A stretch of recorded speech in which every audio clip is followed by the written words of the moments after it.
Okay, I know. Live backup music. Did you hear my jam out session there, O'Brien? That was not my electric 9-string guitar with Truly a inspiring. whammy bar from Motley Crue in the. Remember Motley Crue in the 80s? I remember Motley Crue. And that was the hair band days with the whammy bars. They were all over the place. Anyway, hey, hi, welcome, good people of God and those who live in other countries, and atheists and agnostics. And if you do not live in Payne County, you're missing out on true life. Please come to us. Come on, you've tuned in to another installment of the greatest priest podcast in Payne County, Priest Podcast Payne County, here with Father Brian O'Brien, pastor, Hey, everybody. pastor of St. Francis Xavier on Country Club. St. Francis Xavier. Xavier, I thought it's Xavier. No. Did We've had this discussion before. Well, have we? I've forgotten. Remember when I said we don't call your church is not called St. John's? Well, you're all on the corner of Country Club and McElroy. McElroy. Whoa, are you just correcting me all of a sudden? Whoa. Do you call it Sanger? All of a sudden. Sanger or Sangre? I want to call it Sangre so bad. There's a road in Stillwater that's Sanger. Sangre. Sanger. Sangre. Well, I am Father Kerry, the pastor of St. John Catholic Student Center, currently under construction and Coming along nicely. If you haven't been to Stillwater during a football season, it's right next to the stadium. People show up to see it, and they're like, this is bigger live than on your Instagram videos. It's like, thank you. It's very big. It's pretty sweet. So, Father Brian O'Brien, I was at a wedding this past weekend. Oh? And there were lots and lots of fans of the podcast that I did not Really? know. Uh-huh. Yeah. Anybody you know out there that listens that you're like surprised they listen? I am surprised when I go to Tulsa for something and somebody mentions it where I'm like, really? Oh, really? Like the snaps. Yeah. When they said, "Oh yeah, we listen to your podcast," I was like, "I'm sorry, what? Yeah. You'll listen to I this?" think what's good about it, and not because I am a consumer of podcasts. You know, I'm getting ready in the morning, driving places.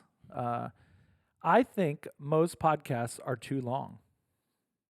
I agree. I only listen to 3 podcasts. And so I think what not one of is them. appealing about our podcast, besides your sparkling personality, Brevity. is the brevity. Mm-hmm. I think. I don't know. Also, sharp wit. No, I don't know. But yeah, no. I mean, it's funny when people are like, "Oh, I love the episode on this," or so yeah, and it's edifying, and I mean to know that we're, it's working. Yeah. Because I think we've talked over the years of like, is this worth it? I mean, because there's a time. Yeah. Remember we got in that argument one time and almost canceled it? I do. Yeah, that was fun. I do. Now we're airing our dirty laundry. Because we couldn't schedule. We were having a hard time scheduling. It got ramped up. Now we're in the living room and it's way better. I got my feet propped up sometimes on the couch. Yeah. Okay, I got a topic that's near and dear to your heart. So near and dear to your heart that I took my G&H decoy hat and turned it backwards. Oh. Like in Over the Top where he's like, flip yes, a switch. I That's what I remember did. Sylvester Stallone. You didn't think there could be a dramatic and a semi-decent movie about arm wrestling. And truck driving together. And then Sylvester Stallone made Over the Top. Oh, my God. 1987 would be my I thought guess. B.J. McKay and his best friend the bear was the capstone on trucking. And then There's been some good trucking movies. Convoy, that, But Smokey Over and the Top. Bandit. Over the Top. So when he turns his hat around, it's like gives him special power to rip people's arms off. Yeah, you see my hat on backwards? I do. Special moment. That means we're gonna talk about something. rip my arm off. I am. I'm gonna rip your arm off Do it. and club you with it. And this is what I'm gonna rip your arm off and club you with. It is. This is so dramatic. It's a build-up. Buttercup, don't break my heart, or the people of Stillwater. Catholic schools. Oh, let's talk about. I love Catholic schools. I know. You and I am a. We might start one. I'm an alum of 2 Catholic schools. Yeah. St. Pius X, Hail to Thee. You also Proud went and true, to. strong of the- You're an alum of 4 Catholic schools. Bishop Kelly, Yeah. Conception Abbey. College, seminary, and I went to St. Leo's University in Florida, 5. and then St. John Vianney Yeah. Seminary, Theological Seminary. Yeah, I What do you want to know about Catholic Okay, schools? I want to know what you think of them. Yeah. One, Yeah. why you think they're important Yeah. for our culture, because you love Catholic schools. What, and you just said you're thinking about starting one. Why? Yeah. Why I would love to tell everyone about that whole process. Okay, go and ahead. Go and ahead. How that's working. Yeah. So I guess a little history of there has been a Catholic school in Payne County before. Yes. So there was for a long time St. Francis Xavier Catholic school over at the old church where you guys are currently going to mass. So there was a building across the street, and there was a convent, and there were sisters, and so in the year what we think is kind of either like 76 or 1977, St. Francis Xavier Catholic School closed. Shutting So the doors. Not uncommon. I mean, it happens in places where either the stories I've heard from people that are still around was like kind of enrollment dropped, the pastor didn't really want it, the sisters left. Oh yeah. Teaching sisters. They went back.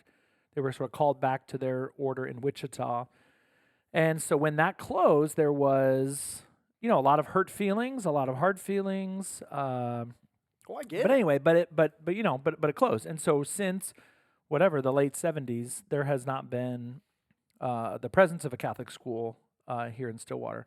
So fast forward, there's been over the years different conversations, different studies that have taken place. Oh yeah. Should we have one? Should we not? So there was a group. I got some data from probably, I have to look at it. It's probably maybe 10 or 12 years ago, Okay. where a committee got together. They studied kind of the demographics of it, and it didn't go anywhere. It didn't lead to a Catholic school, but a discussion was had. So then when I moved here, I came in January of 2018, and to that point, I've spent my entire adult life in Catholic schools. Really? So I went to public school my whole life. Okay. Deerwood Elementary, go Deers. Creekwood Elementary, Go Creeks. go Colts. and Kingwood High School, go Mustangs. Not Kings. And loved it, right? And had a great experience. It was one of the reasons when my family moved to Kingwood, Texas, a suburb of Houston. One of the reasons we moved there was because of the strong public school system that we could all then take advantage of, which we did. So then, I did my undergrad at Boston College, which is a Catholic school. I did a master's degree at University of Notre Dame, which is a Catholic school. And then I was sent to become a teacher in a Catholic school as part of this teaching program that I was in called the Alliance for Catholic Education at Notre Dame. And I got sent to Bishop Kelly High School in Tulsa. I was originally sent for a 2-year commitment. I did my first year and loved it and kind of thought I could kind of stick around. Tulsa, or It was Tulsa. It was Tulsa. I love Tulsa. I love Bishop Kelly. I love the people. It's good friends. And I was 24 and trying to you're trying to kind of find your way. What was I supposed to do with my life? And so stayed on at Bishop Kelly. So I ended up teaching at Bishop Kelly for 4 years. Then left teaching to go to the seminary. And then in 2007, when I was ordained, I was at Christ the King and Marquette School, and then was assigned 3 days a week at Bishop Kelly as a chaplain, kind of like you were a couple years later. Yep. And loved it. Just loved being a priest in a Catholic school. So did 2 years as the chaplain and then 9 years as the president of the school. That led me all the way up to January of 2018 when I moved here. So coming to Stillwater was the first time in my adult life that I was not associated with a Catholic school. Whoa. And so that was a little bit of kind of a culture shock, and it took some getting used to. And I always kind of had in my mind, like, well, maybe we'll start one.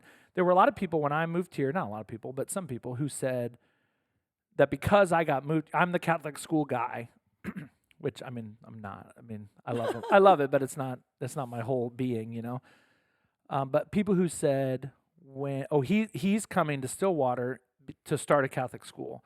And I tell people, like, I have no such mandate when Bishop told me I was moving here, there was no like, I need you to go there and I want a Catholic school in 5 years. There was no such mandate. Okay. But, the longer I've been here and talking to parents and knowing of my own background and really positive experience teaching and running a Catholic school, I really wonder if it's not time for the restarting of the a Catholic school here. Reboot. Here in Stillwater for the people of Payne County.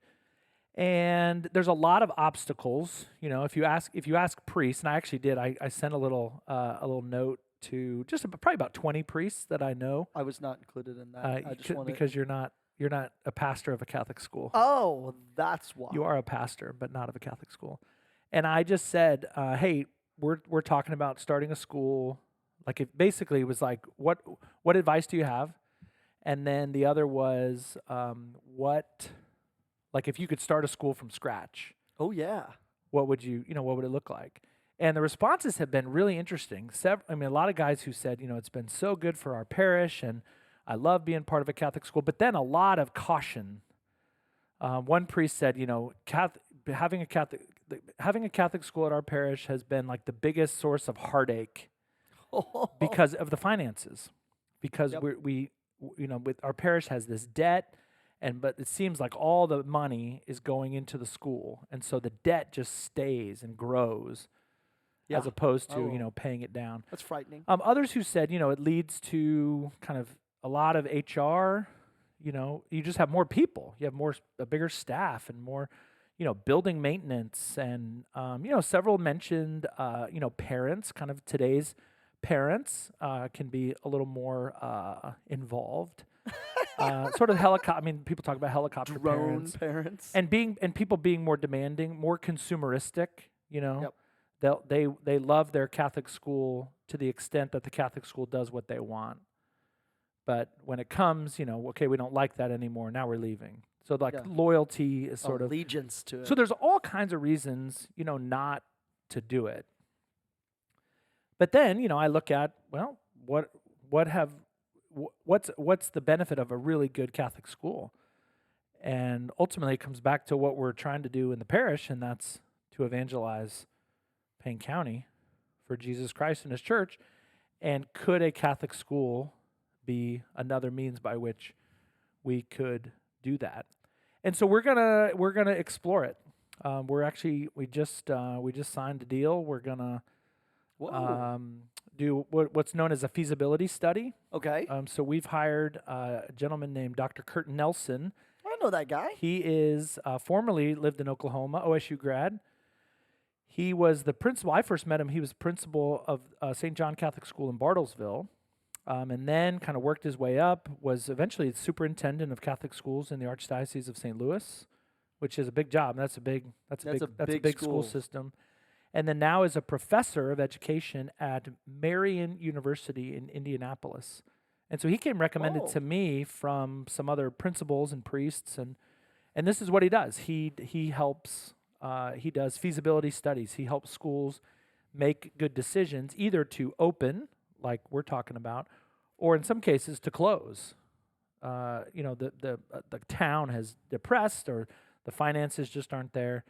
And that's what he does. So he's going to be here in September a little bit, and in October a little bit, and then there's going to be a big online survey. So basically, we're going to kind of get as many opinions from parents, from people who faithful Catholics who don't have kids. We want to survey kind of the non-Catholic population, some of the leadership in and around the parish and in and around the community. Get a pulse. Put the ear to the ground, figure out what's going on. Yep. And then ultimately what comes out of this feasibility study is a report with specific recommendations. Can we do it or not? Is it feasible? Can we get the teachers that are needed? What are people really looking for in a Catholic school? Right. What would, tuition, what would that be? Oh, you ask them those sorts of questions. Those like, kinds of how questions. Much can you afford? There's something like that. Kind of your sort of your price point. What would you be willing? Oh, that's it. The price point. Do you want a Catholic school? Yes. What if it costs $20,000 a year per kid? No. your answer changes. What if it were free? Yes. What if it were $20,000 a year? No. What if it were 10? Still no. Okay. What if it were 5? Okay, maybe. Yes. Yeah. So Cool. So you kind of work all that through. So we're gonna do it, and I think it'll be the first time we've really had real sort of demographic information of the area, and then can we do it? I don't want it to be. It can't be my thing because I'm gonna leave at some point. Parents have to be in on it. Parents have to be in, but also the parish, even people without kids or people whose kids are all grown, they need to be in support of it because it's going to, if we open a school, it is going to overnight become the largest budget line item in the parish. And are we ready? Are we ready for that? Do we want that? And maybe we don't. And if we don't, then at least we'll know, and then we move on to other things. But if it is, then we got to start talking about a building. We got to start talking about hiring a principal, an awesome Catholic principal. Setting a vision. And like they did I think at Holy Family. They closed down their school and went a different route. Right. And it's been very successful. Yep. Well They've received. doubled enrollment. And it's brought a lot of parishioners to the parish, and it's also gotten a lot of the parishioners involved in the been life a of win. the school. That's been a win. I was over there a couple weeks ago for a wedding. What was that? Sarah's and Michael's wedding at Holy Family, and they were having a clean out the church day, clean out the school day, and was painting it and doing a bunch of stuff. And kids were upstairs with their parents putting together desks and getting stuff ready for the new high school that's opening at Holy Family. Good stewardship. Yeah, everybody contributing. It was really beautiful. Okay, so you you sounded like you have maybe objections, or are you're skeptical? Speak your mind, Father. Okay, I will. Yeah, you never have to tell me to speak my mind. Sometimes I do. My mind. But because I think on this, I mean, I've experiences with parishioners who know that like Catholic schools are near and dear to my heart, and so they won't say what they want to say because they think they'll hurt my feelings. And I'm like, I'm asking you, like, tell me, like, what do you think? And they say, I don't think it's a good idea. And I say, okay, that's, why? That's Why is great. it not a good idea? That's great. You're not. So a number of reasons why. I am.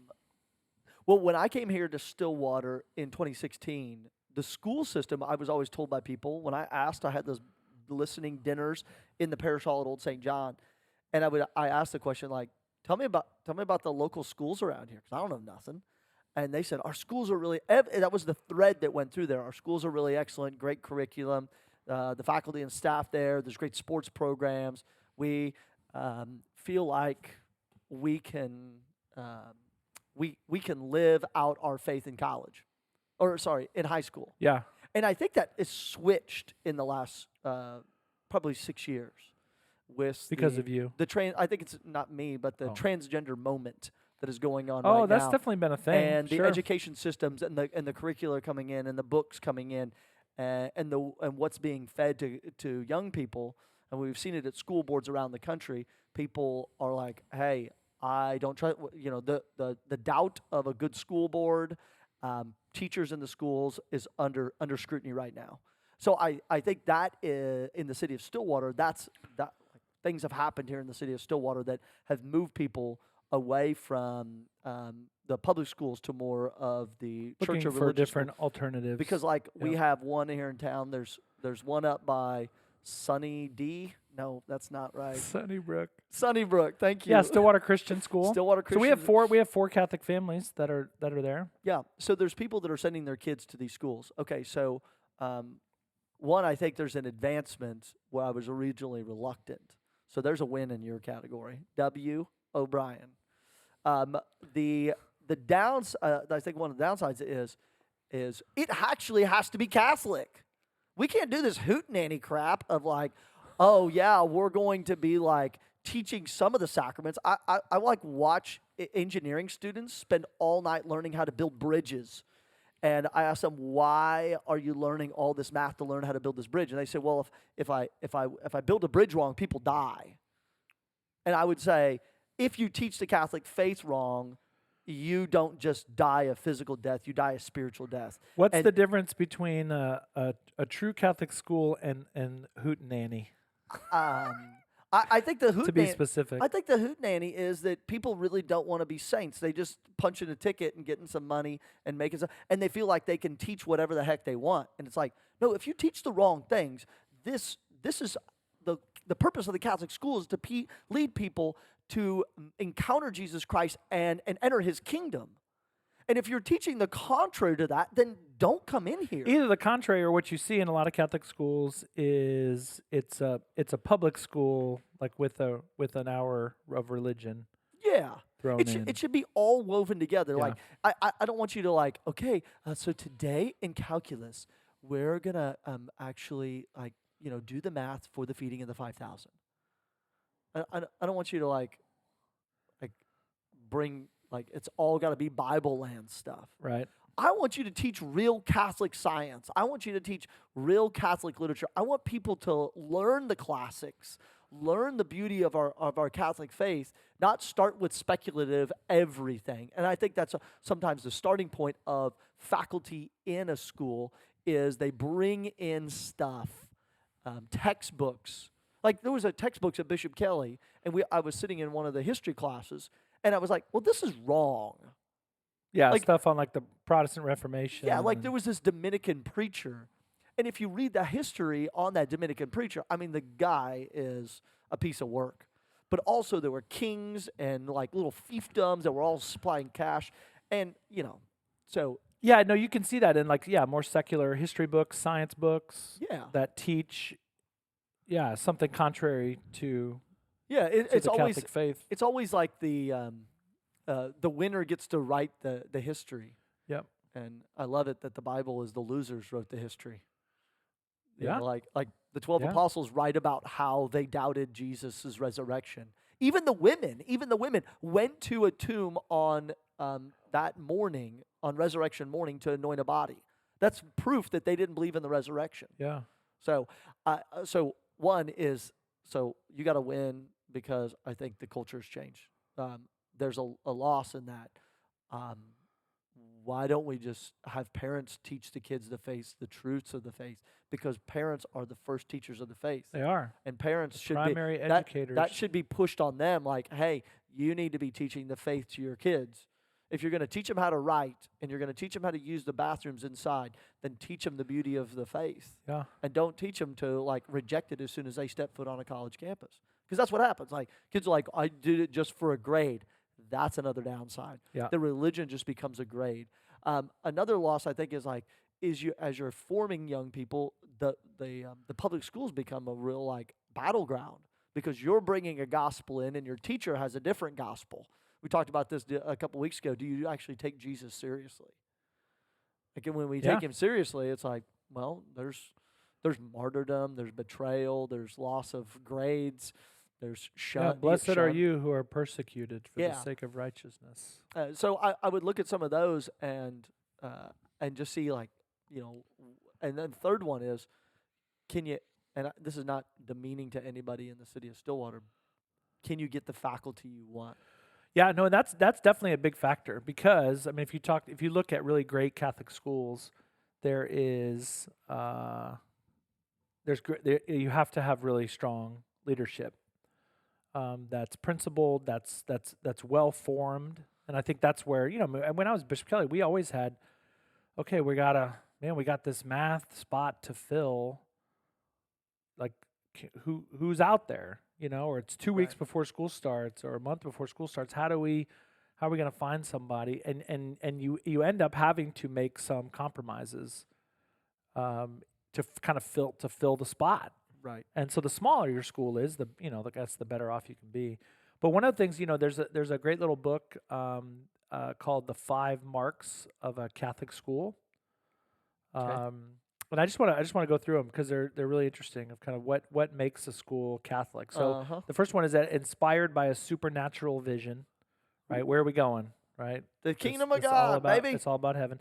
The second one is that it's founded on a Christian anthropology. Ooh, how human? So you look at what is who is man. What is a man and a woman? And they're created in God's image and after Yep. His own likeness. Yep. So that's a foundation, animated by communion and community.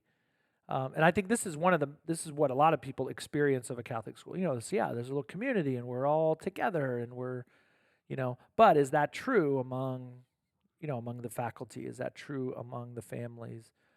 And is it not just, quite frankly, kind of a school for rich white kids, Right. which I think a Yeah. lot of times schools can become, so is there that cooperation between students and teachers, between teachers and parents, between the priest and the teachers, between the priest and the parents, the bishop and the priest, all of those things that make for community. Is the communion about the Eucharist, or is it just about? Yes, and so kind of a common belief as well, found in the Eucharist. The fourth is that it's imbued with a Catholic worldview throughout its curriculum. So that's, to your point, Yeah. you're reading some whacked out history book. I mean, we did have terrible people during the Reformation. The Reformation wouldn't have started, I don't think, if I don't think Luther hadn't been crazy and a bunch of dum-dums hadn't been parading through Europe preaching heresy.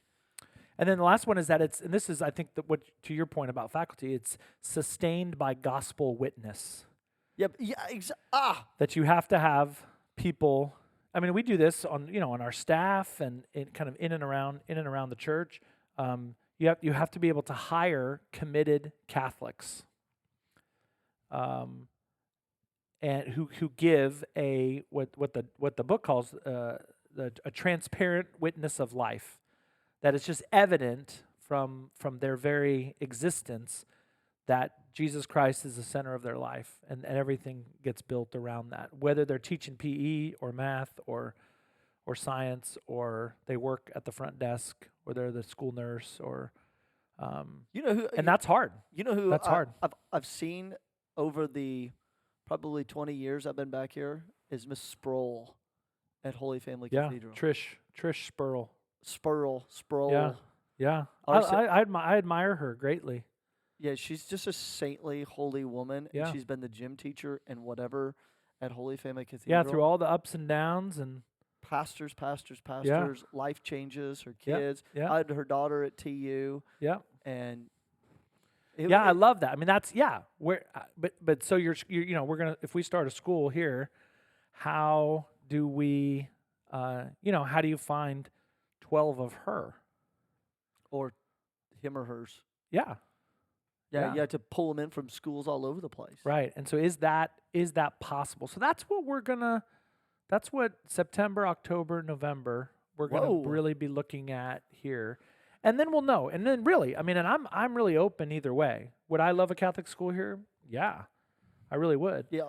But if we can't do it, if the resources aren't there, if the parish isn't behind, and it doesn't have to be, by the way, it does not have to be 100% of the parish. I mean, there's already, objections.